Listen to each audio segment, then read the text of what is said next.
My name is Margaret Thompson, and I'm 52 years old. I thought I was living a Christmas miracle when I saw that shiny black BMW sitting in my driveway on December 23rd. My heart swelled with pride thinking my son Derek had finally made it big in his marketing career. But when I called him, bursting with excitement and congratulations, his cold voice cut through my joy like a winter blade. "Mom, we're doing no gifts this Christmas. No presents, no exchange, nothing." I stood there holding $3,000 worth of shopping bags, staring at his $70,000 car, realizing something was terribly wrong. Before we dive into this shocking story of family betrayal that changed my life forever, I'd love to know where you're watching from. Please hit that like button if you can relate to family drama, and don't forget to subscribe because this story has more twists than you can imagine. Trust me, you won't believe what my own son was planning to do to me. Let's get into this unbelievable journey together. The morning air felt crisp against my face as I stood in my Connecticut driveway, still processing Derek's devastating words. For weeks, I had been orchestrating what I believed would be the most magical Christmas our family had ever experienced. My late husband Harold's colonial home, with its wraparound porch and mature oak trees, had been transformed into a winter wonderland.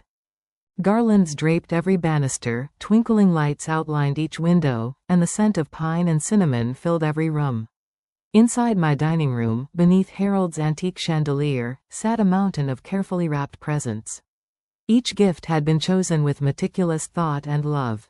For baby Benjamin, Derek's 6-month-old son, I had commissioned a local craftsman to build a custom wooden high chair that matched Harold's original dining set. The piece had cost $800, but seeing Benjamin's first Christmas in furniture that would become a family heirloom seemed worth every penny. For Sophia, Derek's wife, I had selected designer maternity clothes from her favorite boutique, knowing she was trying for their second child. Derek's pile included the latest gaming console, professional photography equipment for his hobby, and a vintage watch that had belonged to Harold's father. The irony wasn't lost on me as I stood next to Derek's gleaming BMW, mentally calculating that I had liquidated nearly $15,000 from my retirement account to fund this Christmas extravaganza. Harold had always taught me that family came first, that love was measured not in dollars spent but in thoughtfulness demonstrated. Yet here I was, having emptied a significant portion of my nest egg to show my family how much they meant to me, only to be told that gifts were suddenly forbidden. My hands trembled as I pulled out my phone to call my sister Ruby. Ruby lived 3 hours away in Boston, but she had always been my voice of reason, especially since Harold's passing 2 years ago. When she answered, I could barely form coherent words through my tears. "Ruby, something's wrong with Derek. He just told me no gifts for Christmas, but he's driving a car that costs more than I make in a year." Ruby's concern was immediate and palpable through the phone. "Margaret, slow down and tell me exactly what happened." As I recounted the morning's events, Ruby's questions became increasingly pointed. When had Derek bought this car? How was he affording such luxury on his marketing salary? Why had he seemed so distant during their last family visit in October? Those questions triggered a flood of memories I had previously dismissed as stress from new parenthood. Derek's behavior had indeed changed dramatically over the past few months. During October's visit, he had spent most of his time on secretive phone calls, stepping outside or into other rooms whenever his phone rang. Sophia had seemed nervous, jumping at unexpected sounds and constantly checking on Benjamin as if she were afraid something terrible might happen. Derek had worn expensive clothes I didn't recognize, including a designer jacket that I knew cost more than his monthly grocery budget. Most unsettling was how Derek had asked detailed questions about Harold's estate, the trust fund, and my financial arrangements. At the time, I had attributed his curiosity to responsible planning as a new father. Now, standing in my driveway next to evidence of his mysterious wealth, those conversations took on a much more sinister tone. Ruby's voice brought me back to the present. "Margaret, you need to figure out where Derek got the money for that car. This doesn't sound like a son establishing healthy boundaries. This sounds like someone hiding something big." Her words sent chills down my spine because they confirmed what my intuition had been screaming since Derek's phone call. Something was fundamentally wrong, and I was about to discover that my beloved son, the boy Harold had raised as his own since age 5, had been living a lie that threatened to destroy everything I held dear. The snow began to fall as I stood there, each flake landing on Harold's memory and my shattered expectations for what should have been our first Christmas, focusing on new traditions and healing hearts. The next morning, December 24th, I woke with a determination that surprised even myself. Harold had always said that problems didn't solve themselves, and that facing difficult truths was better than living comfortable lies. Armed with that philosophy and a growing sense of urgency, I decided to investigate Derek's sudden wealth and increasingly hostile attitude. My first stop was Grace Patterson's house, 2 doors down from mine. Grace had been my neighbor for over a decade, and since retiring from her teaching career, she had been working part-time at Peterson BMW, the luxury dealership 20 minutes from our neighborhood. Grace was tending to her winter flower boxes when I approached, and her warm smile immediately put me at ease. "Grace, I hope you don't mind me asking, but I saw Derek driving a new BMW yesterday. Do you happen to know anything about his purchase?" I tried to keep my voice casual, but Grace's expression shifted to one of surprise and concern. "Oh, Margaret, I was wondering when you'd ask about that. Yes, Derek came in last Tuesday, December 19th. He paid cash for a brand new 540i, fully loaded. The total came to $73,000. Grace's words hit me like a physical blow. "Cash, Margaret. He walked in with a cashier's check and drove out that same day." I thought maybe Harold's estate had provided some kind of inheritance windfall. My mouth went dry. Derek's annual salary at Morrison Marketing was $45,000 before taxes. Even if he had saved every penny since Benjamin's birth, which was impossible given their living expenses, he couldn't have accumulated that kind of money legitimately.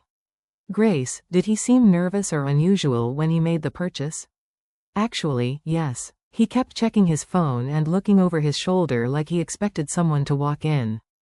When our finance manager asked about insurance and registration details, Derek became very agitated and insisted on handling everything himself. It was odd behavior for such a large purchase. From Grace's house, I drove directly to Morrison Marketing, the mid-sized advertising firm where Derek had worked for 3 years. I had visited their offices several times for company picnics and holiday parties, so the receptionist recognized me immediately. "Mrs. Thompson, how lovely to see you. Are you here to see Derek?" "Actually, I was hoping to catch up with him, but I'm not sure if he's in today." I watched the receptionist's face carefully, looking for any clues about Derek's current employment status. "Oh, Mrs. Thompson, Derek doesn't work here anymore. He left us about 3 months ago." "I thought you knew." The receptionist's confusion was genuine, and my heart began racing. Derek had been lying to me about his job for 3 entire months. "Could I speak with Theodore Wilson? I believe he worked closely with Derek." Theodore had been Derek's immediate supervisor, and I remembered meeting him at last year's holiday party. He seemed like a decent man who genuinely cared about his employees' well-being. Theodore appeared in the lobby within minutes, but his expression was troubled when he saw me. "Mrs. Thompson, perhaps we should speak in private." He led me to a small conference room and closed the door carefully. "I'm not sure how much Derek has told you about his departure from our company." "He hasn't told me anything, Theodore. I just discovered today that he no longer works here, but he's been pretending to come to work every day for months." My voice was steady, but inside I was panicking. Theodore's discomfort was obvious as he chose his words carefully. Derek was terminated in September for financial irregularities involving company accounts. I can't go into specific details due to legal concerns, but there were serious questions about inappropriate conduct with client funds. We decided not to pursue criminal charges in exchange for his quiet resignation, but Derek is not eligible for rehire. The room seemed to spin around me. Derek hadn't just lost his job, he had been fired for stealing. "Theodore, did Derek ever mention financial difficulties or personal problems that might explain his behavior?" "That's what made the situation so shocking, Mrs. Thompson. Derek never seemed to struggle financially.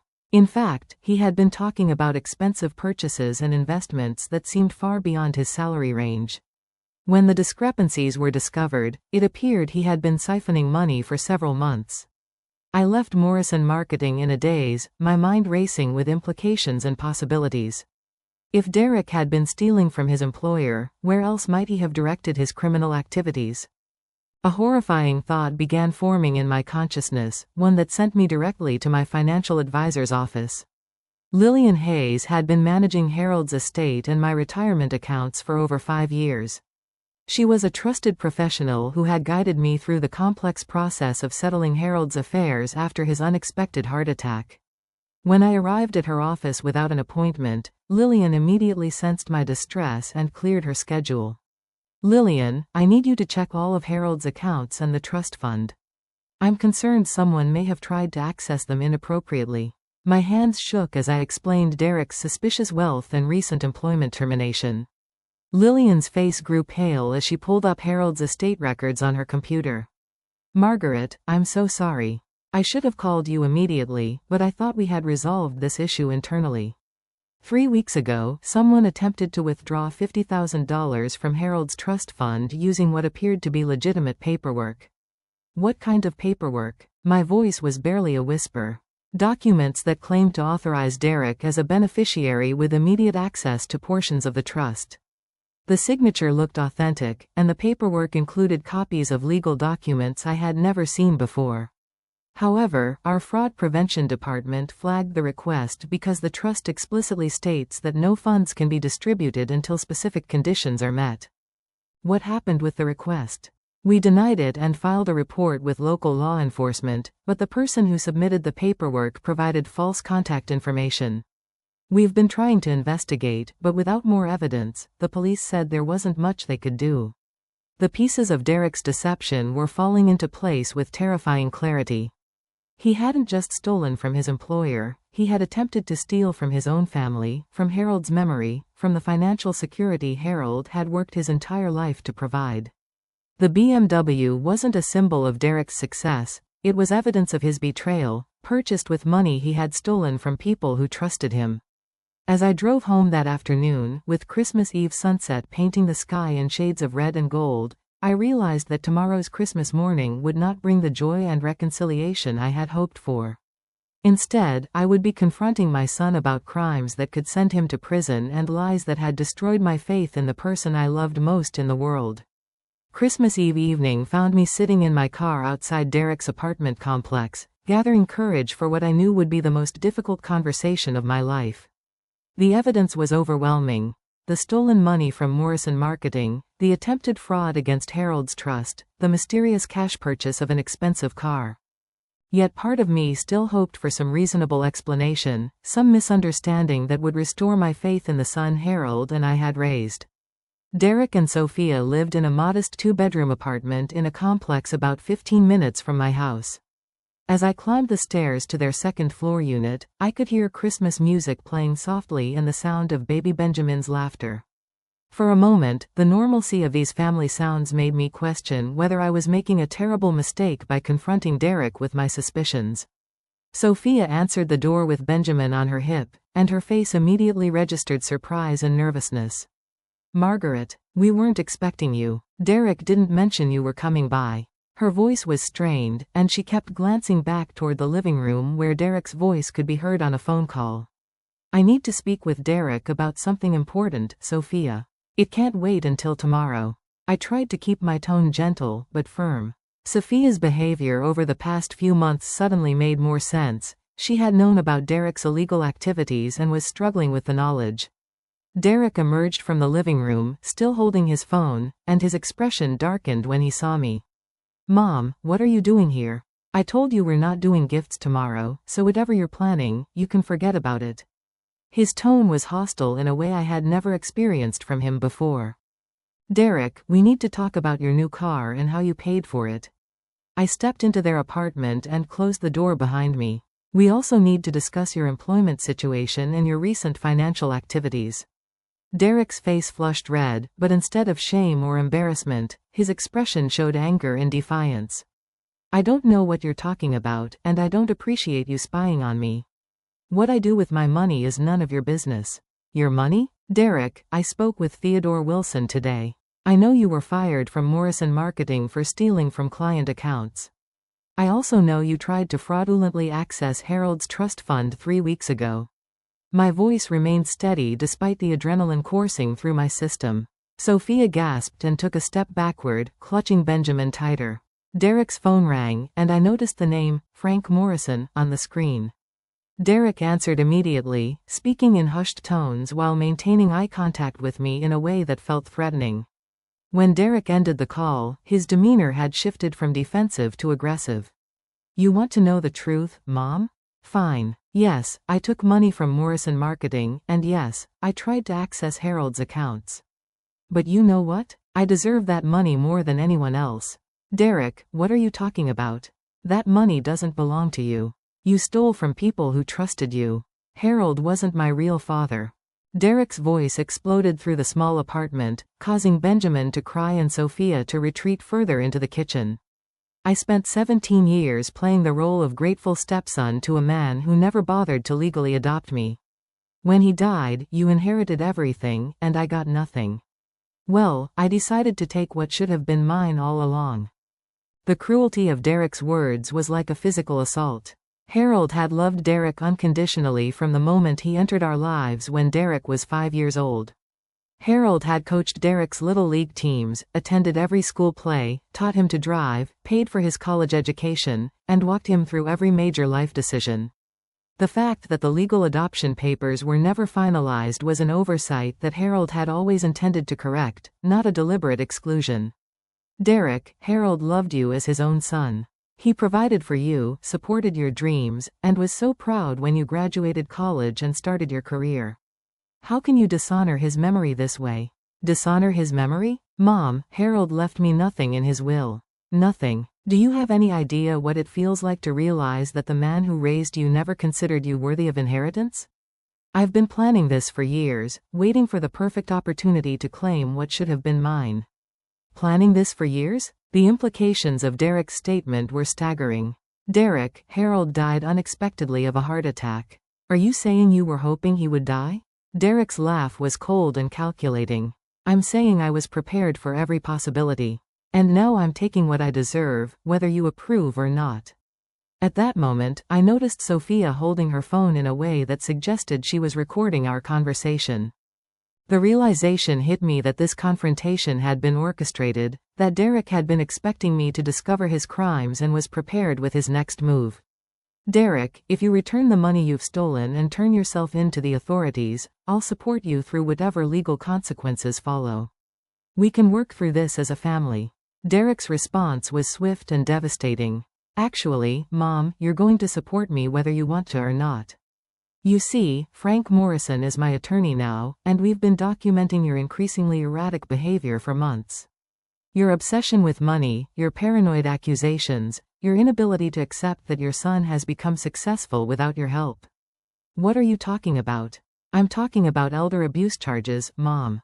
I'm talking about competency hearings and guardianship proceedings. If you continue to harass me with these delusional accusations, I'll have you declared mentally unfit and gain control of Harold's entire estate through legal channels. The apartment felt like it was closing in around me as Derek continued his threats. You see, I have witnesses who will testify about your paranoid behavior. I have evidence of your financial irresponsibility and your inability to manage your own affairs. You can either accept that I've moved on with my life and stop interfering, or I can take legal action to protect myself and my family from your instability. Sophia's phone was clearly recording every word, and I realized that my shocked reactions and emotional responses were being captured as evidence for Derek's planned legal assault. The son I had raised and loved was not only stealing from me financially, he was preparing to destroy my reputation, my independence, and my connection to Harold's legacy. I looked at Sophia, hoping to see some sign of the sweet girl who had once called me her second mother. Instead, I saw fear and resignation. She was trapped in Derek's web of lies just as surely as I was, but she had chosen to become his accomplice rather than risk losing her child. As I left Derek's apartment that Christmas Eve, my hands shaking and my heart broken, I realized that tomorrow would not bring the Christmas morning I had planned. Instead, it would mark the beginning of the most devastating battle of my life, a battle against the person I had loved most in the world, a battle for my freedom, my sanity, and Harold's memory. The day after Christmas brought no relief from Derek's threats. Instead, it marked the beginning of a legal nightmare that would consume the next several months of my life. I woke to find 2 official documents slipped under my front door sometime during the early morning hours. A formal complaint filed with Adult Protective Services alleging that I was mentally incompetent and financially irresponsible, and a notice of pending civil litigation claiming that I had been harassing Derek and interfering with his family's well-being. My hands trembled as I called Samuel Richardson, the attorney who had helped me settle Harold's estate. Samuel had been Harold's friend for over 20 years, and I trusted his judgment implicitly. When I explained Derek's accusations and threats, Samuel's silence on the other end of the phone stretched uncomfortably long. "Margaret, these are serious allegations. Derek has filed multiple complaints with different agencies, and he's created what appears to be a substantial paper trail documenting your supposed erratic behavior. This isn't a simple family dispute. This is a coordinated legal strategy designed to undermine your credibility and gain control of Harold's assets." Samuel arranged an emergency meeting for that afternoon, where he showed me the extent of Derek's documentation. Derek had submitted photographs of my house that he claimed showed hoarding behavior, but which actually showed my Christmas decorations and wrapped presents. He had provided statements from supposed witnesses who claimed I had been acting paranoid and delusional, though I recognized none of the names except for Rita Gonzalez, my housekeeper. "Samuel, Rita has worked for me for 15 years. She knows I'm not mentally incompetent.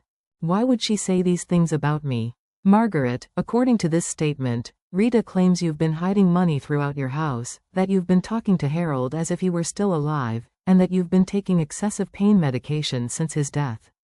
She also states that you've been making wild accusations about Derek's supposed criminal activities."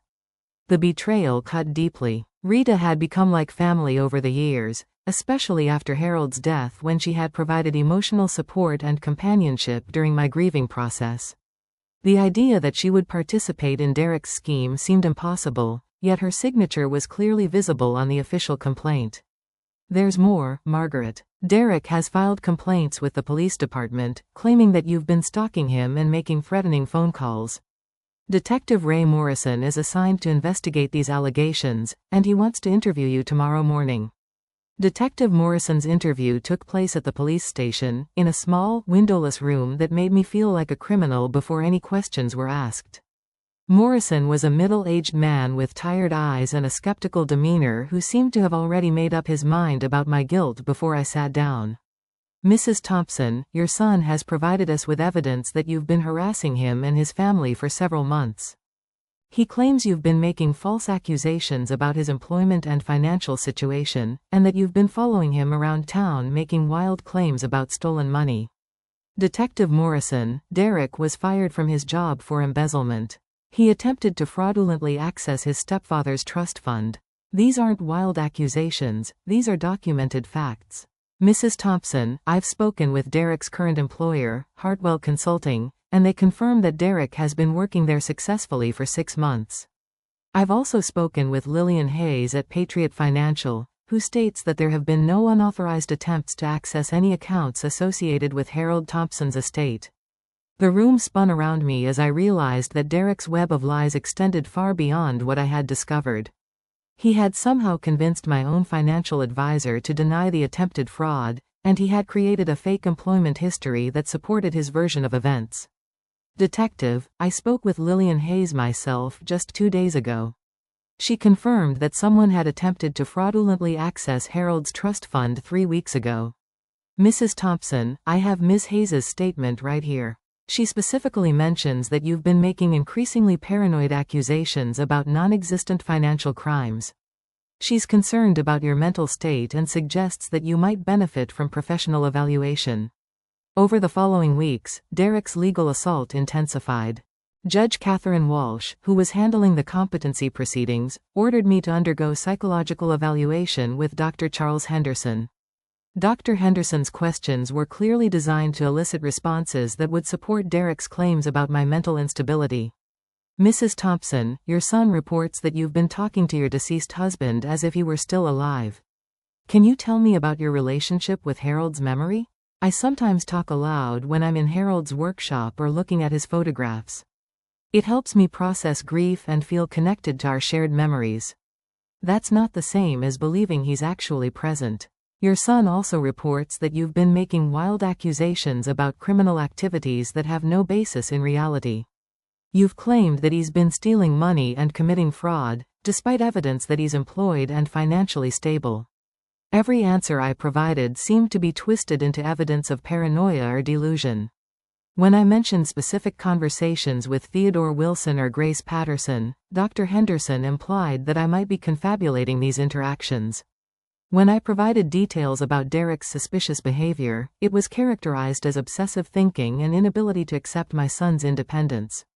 The most devastating blow came when Judge Walsh temporarily froze all of Harold's estate accounts pending the outcome of the competency hearing. Mrs. Thompson, given the serious allegations about your mental state and the potential for financial self-harm, this court is ordering that all estate assets be placed in protective custody until these matters can be resolved. The legal fees were mounting rapidly, draining my personal savings while Harold's estate remained inaccessible.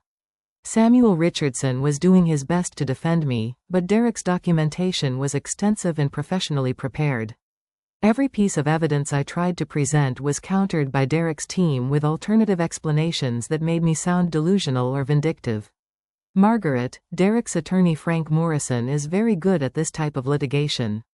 He's created a narrative where you're a grieving widow whose mental health has deteriorated to the point where you're incapable of managing your own affairs. They have witnesses, they have documentation, and they have professional opinions supporting their position. But Samuel, everything Derek has presented is based on lies. Rita knows I'm not mentally incompetent. Lillian Hayes knows about the attempted fraud. Theodore Wilson can confirm that Derek was fired for embezzlement. That's where this gets complicated, Margaret. Rita is now claiming that you coerced her previous statements and that she was afraid to tell the truth about your condition. Lillian Hayes is stating that you misunderstood her previous comments about routine security procedures. And Morrison Marketing has apparently sealed Derek's employment records as part of a confidential settlement agreement. As winter turned to spring, I found myself trapped in a legal nightmare where my own words and actions were being used against me. Derek had anticipated every move and prepared counter-evidence for every accusation. Meanwhile, he continued driving his expensive car and living comfortably while I struggled to pay for the legal defense of my own sanity and freedom.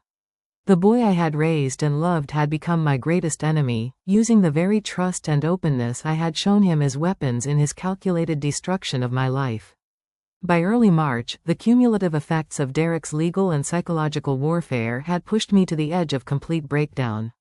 Dr. Charles Henderson's court-ordered psychological evaluation had concluded that I was suffering from grief-induced paranoid delusions and financial anxiety disorder, recommending that I be placed under supervised care until my mental health stabilized. Judge Walsh had scheduled a final competency hearing for March 15, where the fate of my independence and Harold's legacy would be decided. The isolation was perhaps the most devastating aspect of Derek's campaign. Rita Gonzalez, who had been my trusted companion for 15 years, had not only quit her position but had provided additional testimony claiming that I had been hiding cash throughout the house and talking to imaginary visitors. Her betrayal cut particularly deep because she had been present during some of my most vulnerable moments after Harold's death, when grief made me talk aloud to his photograph or seek comfort in his memory. Mrs. Thompson was constantly suspicious of everyone, Rita had stated in her latest deposition. She accused delivery drivers of stealing packages, she counted her money obsessively, and she frequently had conversations with empty rooms as if Mr. Harold was still there.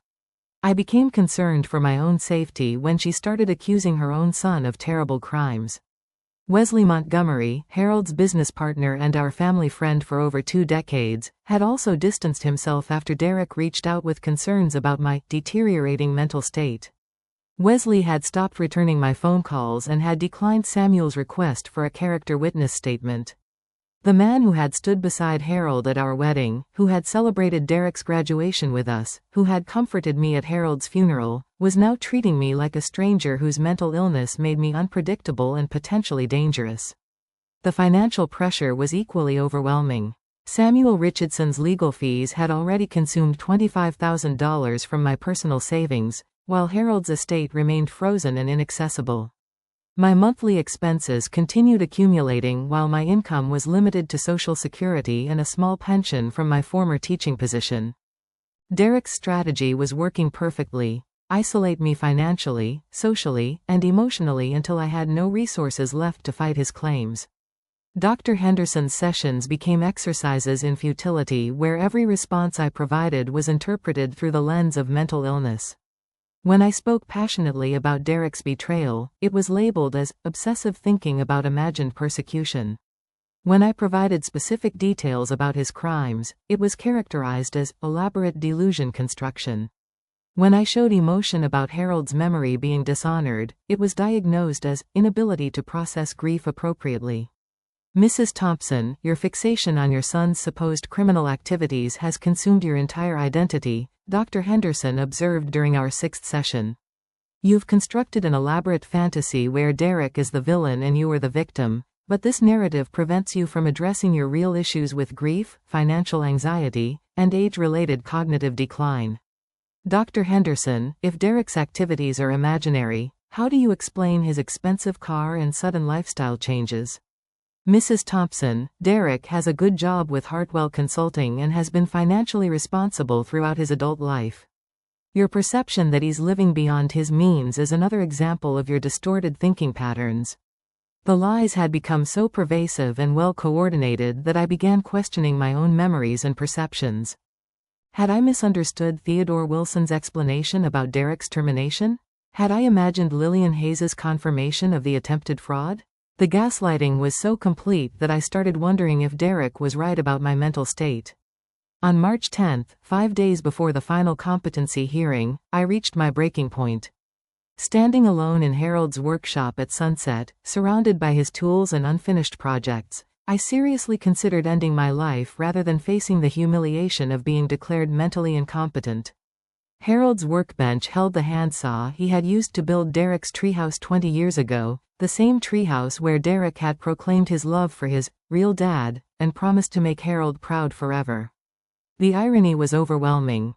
The workshop where Harold had taught Derek woodworking, where they had spent countless weekend hours building projects together, where Derek had learned the value of honest work and family commitment, had become the place where I contemplated suicide because Derek's betrayal had made life unbearable. I held Harold's favorite chisel in my hands, remembering how he had patiently taught Derek to carve wooden animals and Christmas ornaments. Harold, I whispered to the empty air, I can't do this anymore. Our son has destroyed everything you worked for, everything you believed in. He's turned our love into a weapon against me. For nearly an hour, I sat in Harold's chair, surrounded by the smell of sawdust and machine oil, contemplating whether death would be preferable to the destruction of my reputation and independence. Derek had calculated every move perfectly, anticipating my responses and preparing counter-evidence for every defense I might mount. He had turned my own family and friends against me, corrupted the legal system with false documentation, and isolated me so completely that suicide seemed like the only escape from his psychological torture. The sound of snow beginning to fall against the workshop windows brought me back from the edge. Harold had always said that spring snow was nature's way of reminding us that beauty could emerge from the darkest times. As I sat there holding his tools and breathing in the familiar sense of his workspace, I realized that ending my life would give Derek exactly what he wanted: complete control over Harold's legacy without any witnesses to his crimes. I'm not giving up, Harold, I said aloud, placing the chisel back in its proper place on his tool rack. Derek may have planned this perfectly, but he's made one critical mistake. He's underestimated how much I love you and how far I'll go to protect your memory. That night, I called Samuel Richardson with renewed determination. Samuel, I know Derek's documentation looks overwhelming, but somewhere in his web of lies there has to be evidence of the truth. We have 5 days to find it, and I'm not going into that courtroom without a fight. What I didn't know was that help was already on the way, arriving in the form of someone from Derek's past who had been watching his latest scheme unfold with growing horror and determination to stop him before he destroyed another innocent life. On March 11, 4 days before the competency hearing that would determine my fate, I received a phone call that changed everything. The voice was young, female, and nervous, but determined. Mrs. Thompson, my name is Isabella Martinez. I don't know if Derek ever mentioned me, but I dated him for 2 years in college. I need to see you immediately. Derek is about to destroy your life the same way he destroyed my grandfather's. Isabella arrived at my house within an hour, carrying a manila folder thick with documents and a laptop computer. She was a petite woman in her late 20s with intelligent brown eyes that held a combination of anger and sadness I recognized from my own mirror. As she sat in my living room, surrounded by the Christmas decorations I still hadn't had the heart to remove, Isabella began revealing the true scope of Derek's criminal pattern. Mrs. Thompson, Derek didn't just steal from Morrison Marketing or attempt fraud against Harold's estate. This is what he does. He targets people who love and trust him, then systematically destroys their lives while stealing everything he can. My grandfather Eduardo was his first victim that I know of. Isabella opened her laptop and showed me bank statements, legal documents, and correspondence that painted a horrifying picture of calculated elder abuse. Eduardo raised Derek's girlfriend Carmen for 4 years when Derek was in college. Eduardo treated Derek like family, helped him with tuition payments, gave him a part-time job at his restaurant. When Eduardo was diagnosed with early-stage dementia in 2018, Derek convinced Carmen that they needed to help manage Eduardo's finances. The parallels to my situation were chilling. Derek had used his girlfriend's emotional connection to gain Eduardo's trust, just as he had used our family bond to access Harold's estate information. What happened to Eduardo? Derek systematically emptied Eduardo's bank accounts over 8 months, using forged power of attorney documents and Carmen's signature on withdrawal slips. When Eduardo's dementia progressed and he could no longer object to what was happening, Derek convinced the family that Eduardo needed expensive specialized care that insurance wouldn't cover. Isabella showed me photographs of Eduardo Martinez, a dignified elderly man whose eyes held the same confusion and betrayal I had been feeling. Derek stole $43,000 from my grandfather before we discovered what was happening. By then, Eduardo was in a state facility, and Derek had convinced everyone that the missing money had been used for his care. How did you discover Derek's crimes?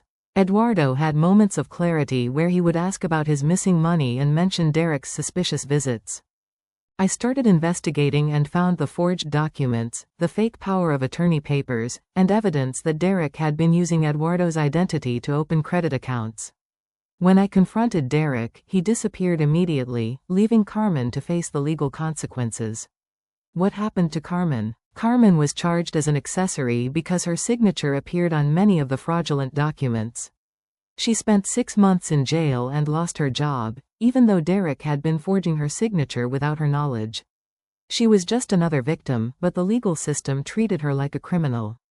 Isabella's revelations explained Derek's sophisticated approach to legal manipulation. He had practiced these techniques before, learned from his mistakes, and refined his methods for maximum effectiveness. My case wasn't Derek's first attempt at elder abuse, it was the culmination of years of experience destroying innocent lives. Mrs. Thompson, I've been tracking Derek's activities since he disappeared from Colorado. When I saw the BMW dealership transaction and the civil suits filed against you, I knew he was targeting another victim. That's why I'm here. Isabella's documentation was extensive and professionally organized. She had hired a private investigator named Quinn Shepard to help gather evidence of Derek's multi-state criminal activities. Quinn had discovered that Derek had been using multiple identities and had outstanding warrants in Colorado for identity theft and elder abuse related to Eduardo's case. Here's what we know about Derek's current situation, Isabella continued, spreading photographs across my coffee table. He's not employed at Hartwell Consulting. That's a fake company he created to provide false employment verification. The address is a mail forwarding service, and the phone number goes to a voice-over internet service that Derek controls. The evidence was overwhelming. Derek had created an elaborate fake identity complete with employment records, references, and financial statements. The BMW purchase had been funded not by legitimate income but by money stolen from multiple sources, including the attempted fraud against Harold's Trust and several small-scale identity theft operations. Isabella, this evidence could expose Derek's entire scheme, but will it be enough to stop the competency hearing? That's where Quinn comes in. He's been working with Jerome Patterson, the bank manager at First National where Harold's Trust is held. Jerome was initially intimidated when Derek threatened legal action for discriminatory treatment, but when Quinn showed him evidence of Derek's previous crimes, Jerome agreed to provide the security footage that shows Derek forging Harold's signature. Isabella opened another folder containing still photographs taken from bank security cameras. The images clearly showed Derek at a signature table, carefully copying Harold's handwriting from sample documents he had somehow obtained. The timestamps coincided exactly with the dates of the attempted fraudulent withdrawals that Lillian Hayes had initially reported, then mysteriously denied. Jerome was afraid to speak up because Derek had threatened him with discrimination lawsuits and bad publicity for the bank. But when he saw the scope of Derek's criminal pattern, he realized he could be facing criminal charges himself for not reporting the obvious fraud. As we reviewed the evidence together, a plan began forming. Quinn Shepard had been building a comprehensive case against Derek for several months, but he needed additional documentation to connect Derek's current activities with his previous crimes. My situation provided the missing links that could result in federal charges for multi-state fraud and identity theft. Mrs. Thompson, Derek has made one critical mistake in his plan. He's been so focused on discrediting you that he's left a digital trail of his own criminal activities. Quinn has been monitoring Derek's online presence, financial transactions, and communication patterns. We have enough evidence to prove that Derek has been engaged in systematic elder abuse across multiple states. The relief of having allies and evidence was overwhelming after months of isolation and gaslighting. Isabella and Quinn represented hope for justice and vindication, but more importantly, they represented the truth about Derek's character and the validation of my own perceptions and memories. What do we do next? Tomorrow, we contact Agent Victoria Cross with the FBI's Financial Crimes Division. Quinn has been in preliminary discussions with federal authorities about Derek's multi-state activities. Your case provides the missing evidence they need to move forward with criminal charges. As Isabella prepared to leave, she paused at my front door and looked back at the Christmas decorations that had represented so much hope and love just a few months earlier. Mrs. Thompson, Derek is a predator who uses people's love against them. You couldn't have known what he was capable of because normal people don't think the way he does. But now we're going to stop him. For the first time in months, I felt hopeful. Derek had spent years perfecting his manipulation techniques, but he had also left a trail of victims and evidence that would ultimately lead to his downfall. The competency hearing was still 3 days away, but now I wouldn't be facing Derek's lies alone. The morning of March 13th brought devastating news that threatened to destroy everything Isabella and Quinn had worked to build. Derek had anticipated our investigation and prepared what he clearly intended as his final, decisive attack against my credibility and freedom. When Samuel Richardson called at 7 in the morning, his voice carried a level of alarm I had never heard before. Margaret, Derek has filed additional criminal charges against you. He's claiming that you conspired to have Harold murdered, that you poisoned your husband to inherit his money faster, and that your recent paranoid behavior is evidence of guilt and fear of discovery. The accusation was so monstrous that I initially couldn't process Samuel's words. Samuel, Harold died of a heart attack. We have death certificates, medical records, and testimony from his doctors. How can Derek possibly claim I murdered my husband? Derek has found an ally in the medical examiner's office. A Dr. Meredith Walsh has agreed to re-examine Harold's remains and claims she can find evidence of slow-acting poison that wasn't detected during the original autopsy. She's stating that Harold's symptoms in the weeks before his death are consistent with arsenic poisoning rather than natural heart disease. The room spun around me as I realized the scope of Derek's latest manipulation.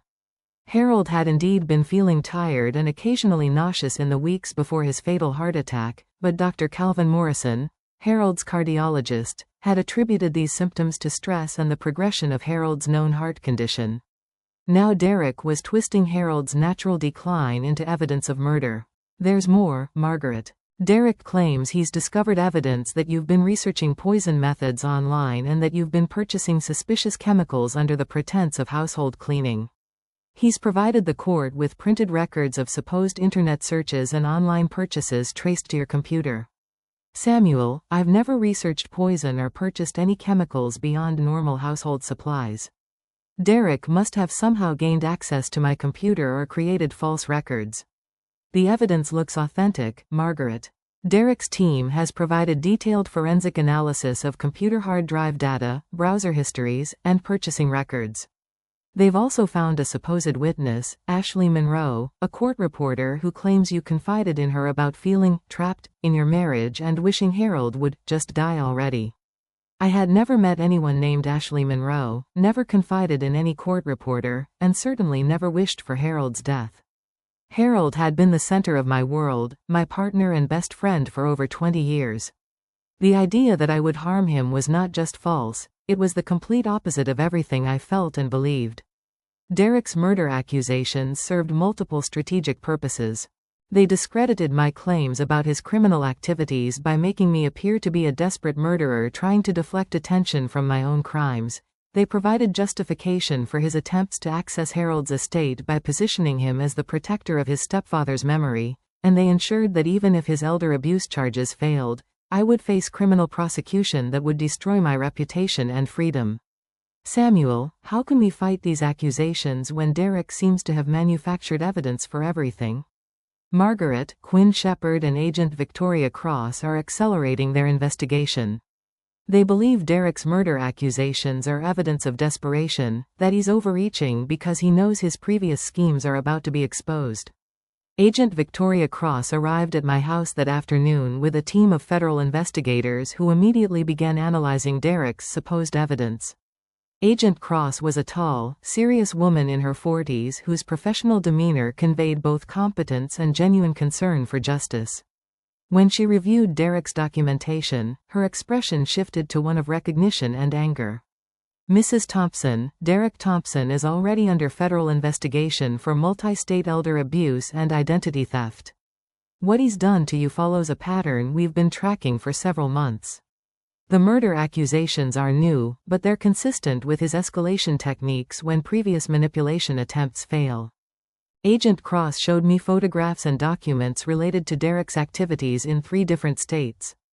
Derek has been operating under multiple aliases, targeting elderly individuals who have recently lost spouses, and systematically draining their assets while discrediting them as mentally incompetent. You're not his first victim, you're just his most recent target. The federal investigation had uncovered evidence that Derek's corruption extended far beyond what Isabella and Quinn had discovered. Dr. Meredith Walsh, the medical examiner willing to support Derek's murder allegations, was already under investigation for accepting bribes to falsify autopsy results in other cases. Ashley Monroe, the supposed court reporter who claimed I had confided in her, had been receiving payments from Derek for several months and had provided false testimony in multiple legal proceedings. Mrs. Thompson, Derek's mistake was involving federal mail fraud, wire fraud, and interstate transportation of stolen assets. These activities fall under federal jurisdiction, which means we have resources and authority that local law enforcement lacks. Agent Cross's team had been monitoring Derek's communications and financial transactions for weeks.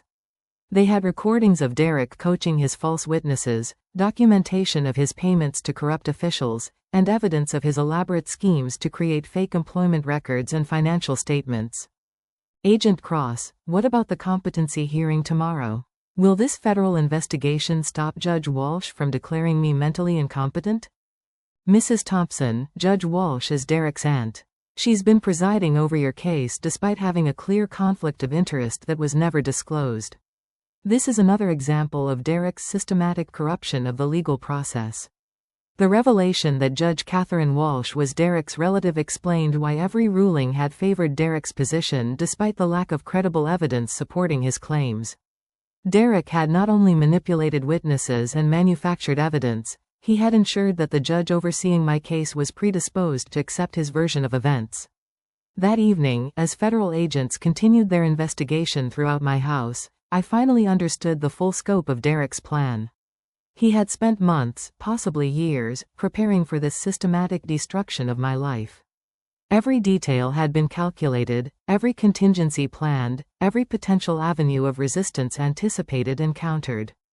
Derek's final scheme involved not just financial theft but complete character assassination designed to ensure that even if he faced criminal charges, I would be destroyed as a credible witness.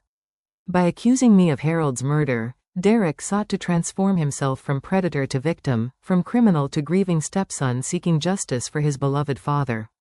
But Derek had made one critical error in his calculations. He had underestimated the federal government's interest in multi-state elder abuse operations and the FBI's ability to track criminal patterns across jurisdictions.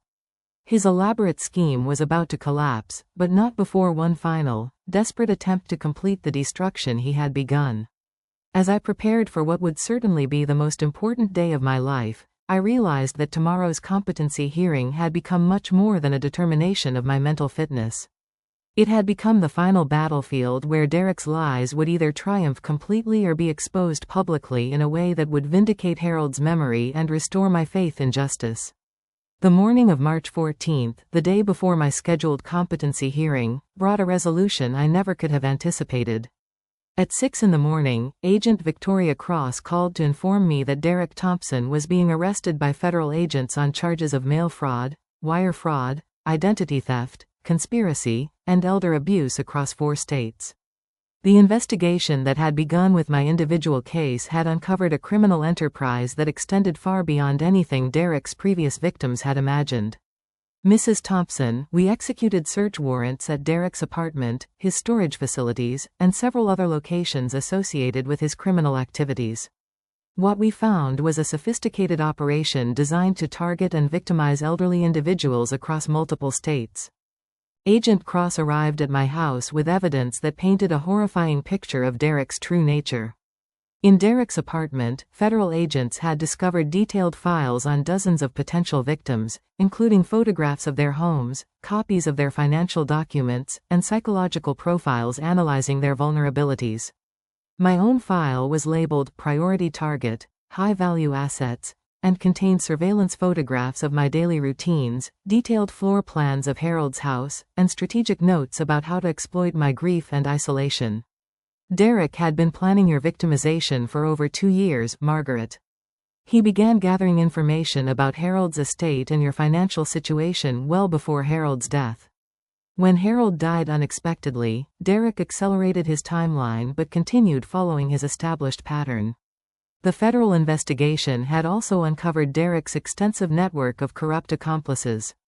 Dr. Meredith Walsh, who had been prepared to falsify evidence of Harold's supposed murder, was arrested for accepting bribes to alter autopsy results in 17 different cases. Ashley Monroe, the court reporter who claimed I had confessed to feeling trapped in my marriage, was charged with perjury and conspiracy for providing false testimony in multiple legal proceedings. Most shocking was the discovery that Judge Catherine Walsh, who had been presiding over my competency case, was not just Derek's aunt but an active participant in his criminal enterprise. Judge Walsh had been manipulating court proceedings to benefit Derek's schemes for over 3 years, accepting bribes and falsifying legal documents to ensure favorable rulings in cases involving Derek's victims. Mrs. Thompson, your competency hearing has been cancelled indefinitely. Judge Walsh has been arrested, and all of her recent rulings are being reviewed for evidence of corruption. You will not be declared mentally incompetent, and Harold's estate will be immediately unfrozen. Dr. Calvin Morrison, Harold's longtime cardiologist, provided crucial testimony that definitively disproved Derek's murder allegations. Dr. Morrison had been Harold's physician for over 15 years and had extensive documentation of Harold's progressive heart disease and declining cardiac function in the months before his death. Harold Thompson died of natural causes related to his diagnosed heart condition, Dr. Morrison stated in his formal report to federal investigators. His symptoms in the weeks before his death were entirely consistent with the progression of cardiovascular disease. There is no medical evidence suggesting poisoning or any other form of intentional harm. The federal agents had also discovered evidence of Derek's previous criminal activities that Isabella Martinez had not been able to uncover. Derek had been operating under the alias, David Matthews, in Florida, where he had defrauded an elderly woman named Diana Richardson of her life savings using techniques identical to those he employed against me. Diana had died before she could see justice, But her family had continued pursuing the case, providing investigators with crucial evidence of Derek's criminal pattern. Diana Richardson lost $87,000 to Derek's schemes, Agent Cross explained. He used the same fake employment verification, the same forged documents, and the same psychological manipulation techniques. Diana's family hired a private investigator who traced Derek's activities back to Colorado, where he had victimized Isabella's grandfather. When federal agents arrested Derek at his apartment, they found him attempting to destroy evidence of his crimes. Derek had been burning documents in his fireplace and trying to erase computer hard drives when agents forced entry. The panic in Derek's actions confirmed what investigators had suspected. He knew his elaborate schemes were about to be exposed and was desperate to eliminate evidence of his guilt. Sophia Thompson, Derek's wife and the mother of baby Benjamin, was interviewed extensively by federal investigators. Initially, Sophia claimed ignorance about Derek's criminal activities, insisting that she believed Derek was legitimately employed and financially successful. However, when agents presented her with evidence of Derek's lies and threats, Sophia broke down and revealed the truth about her situation. Derek threatened to take Benjamin away from me if I didn't cooperate with his schemes, Sophia confessed through tears. He said he would claim I was an unfit mother and that no court would believe me over him. I was terrified of losing my son, so I did whatever Derek demanded. Sophia's testimony revealed that Derek had been physically and emotionally abusive throughout their marriage, using threats against Benjamin's safety to ensure her compliance with his criminal activities. The recordings she had made during my confrontation with Derek were not intended to support his legal case, they were documentation she had been gathering to eventually escape his control. I recorded everything Derek said because I hoped someday I would find the courage to use it against him, Sophia explained. When Agent Cross contacted me about the federal investigation, I realized this was my chance to protect Benjamin and stop Derek from hurting more people. Tyler Morrison, Sophia's brother, provided additional testimony about Derek's threats and manipulation. Tyler had been trying to convince Sophia to leave Derek for months, but Derek's threats about custody proceedings had kept Sophia trapped in the abusive relationship. The evidence against Derek was overwhelming and undeniable. Federal agents had documentation of his criminal activities spanning 4 years and 4 states, involving dozens of victims and hundreds of thousands of dollars in stolen assets.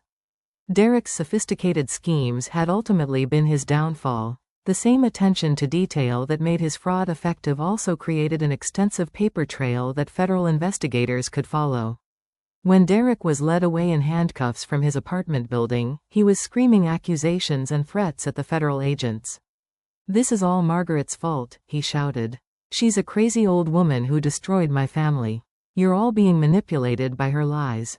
Even in the face of overwhelming evidence and certain prosecution, Derek continued trying to blame his victims rather than accepting responsibility for his crimes. As I watched the news coverage of Derek's arrest from my living room, surrounded by the Christmas decorations that had represented so much hope just 3 months earlier, I felt a complex mixture of relief, vindication, and profound sadness. The boy Harold and I had raised and loved had become a monster who preyed on elderly victims for financial gain. Justice was finally being served, but it came at the cost of losing the son we had cherished and the family relationships we had believed were genuine. Agent Cross assured me that Derek would face substantial federal prison time for his crimes. "Mrs. Thompson, Derek Thompson is looking at 15 to 20 years in federal prison. His crimes crossed state lines, involved sophisticated fraud schemes, and targeted vulnerable elderly victims. The federal sentencing guidelines for these offenses are severe, and Derek will not be eligible for early parole." The nightmare that had consumed my life for months was finally ending, but the emotional scars would take much longer to heal than the legal proceedings had taken to resolve. 6 months after Derek's arrest and conviction, I sat in Dr. Patricia Reeves's therapy office on a warm September afternoon, finally able to speak about my experiences without the crushing weight of shame and self-doubt that had dominated the previous year. Dr. Reeves was a compassionate woman in her 50s who specialized in helping elderly victims of financial and emotional abuse recover from trauma and rebuild their sense of self-worth. "Margaret, you've made remarkable progress in processing the complex emotions surrounding Derek's betrayal," Dr. Reeves observed during our weekly session. You're beginning to understand that his criminal behavior was not a reflection of your parenting or your worth as a person. The healing process had been more difficult than I had anticipated. Even after Derek's conviction on multiple federal charges resulted in an 18-year prison sentence, I struggled with feelings of guilt and self-blame. How had I missed the signs of Derek's true nature? Why had I been so vulnerable to his manipulation? Had Harold and I failed as parents in some fundamental way that created a criminal? Dr. Reeves helped me understand that Derek's criminal behavior was the result of personality disorders and choices that were entirely beyond my control. Margaret, psychopathic individuals are skilled at mimicking normal emotions and relationships while pursuing their own selfish goals. Derek spent years studying how to exploit your love and trust. His success at manipulation doesn't indicate your failure as a parent, it demonstrates his skill at deception. One of the most healing aspects of my recovery was developing a genuine relationship with baby Benjamin and supporting Sophia as she rebuilt her life after escaping Derek's abuse. Sophia had divorced Derek while he awaited trial and had moved back to Connecticut with her mother Charlotte's support. Every Tuesday and Thursday, I spent the afternoon with Benjamin, watching him develop his personality and reach developmental milestones that reminded me that innocence and goodness could emerge even from the darkest circumstances. Grandma Margaret, Benjamin took his first steps yesterday, Sophia announced during one of our weekly visits. He walked from the couch to the coffee table, just like you said Derek did when he was learning to walk. The comparison to Derek's childhood initially caused me pain, but Dr. Reeves helped me understand that Benjamin represented hope and new beginnings rather than repetition of past trauma. Sophia and I had developed a relationship based on mutual healing and shared commitment to Benjamin's well-being. Margaret, I need you to know that I never wanted to hurt you, Sophia had confessed during one of our early conversations after Derek's arrest. Derek threatened to take Benjamin away if I didn't cooperate with his schemes. I was terrified and trapped, but I should have found a way to warn you about what he was planning. Sophia, you were a victim just like I was. Derek used your love for Benjamin against you the same way he used my love for him against me.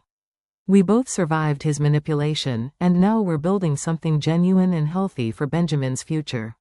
I had sold Harold's house in May, unable to continue living surrounded by memories of Derek's childhood and the Christmas morning when everything changed. My new home was a smaller colonial in the next town, with a guest room for Benjamin's visits and a garden where I could work with my hands and find peace in nature's rhythms. My neighbor Mason Fletcher, a recently widowed high school teacher, had become a genuine friend who understood the process of rebuilding life after devastating loss. Margaret, it's good to see you working in the garden again, Mason observed during one of our evening conversations over the fence that separated our backyards. Harold would be proud of how you've handled this impossible situation. Mason's friendship was uncomplicated and healing, based on shared interests in gardening, reading, and quiet conversation rather than the complex family dynamics that had made relationships feel dangerous and unpredictable. With Mason, I could discuss books we had read, plans for spring planting, or memories of our deceased spouses without fear that my words would be twisted into evidence of mental instability or criminal intent. One of the most meaningful aspects of my healing journey was establishing the Harold Thompson Foundation for Elder Fraud Prevention, using a portion of the restored inheritance to help other elderly victims of financial crimes. Working with Agent Victoria Cross and several other federal investigators, I had developed educational programs to help elderly individuals recognize and resist sophisticated fraud schemes.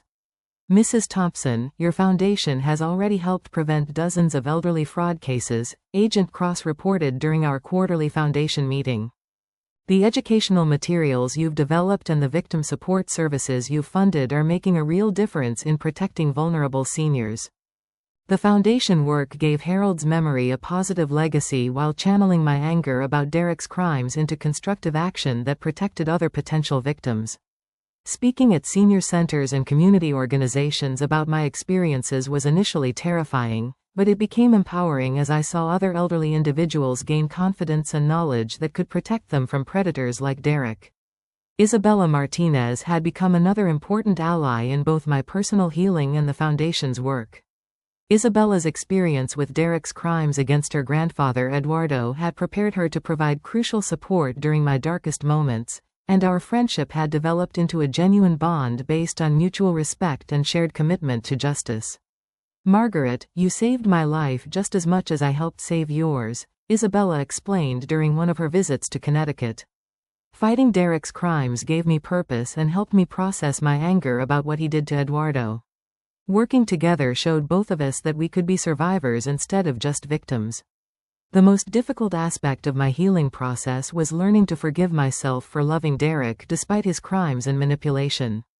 Dr. Reeves helped me understand that my capacity for love and trust was a strength, not a weakness, even though Derek had exploited those qualities for criminal purposes. Margaret, your love for Derek was real and valid, even though his response to that love was false and exploitative," Dr. Reeves explained during one of our sessions. "You can honor the positive memories of raising Derek while acknowledging that the person you loved was essentially a performance he created to gain access to your trust and resources." As Christmas approached again, nearly 1 year after Derek's devastating announcement about no gifts, I found myself planning a celebration focused on genuine gratitude and authentic relationships.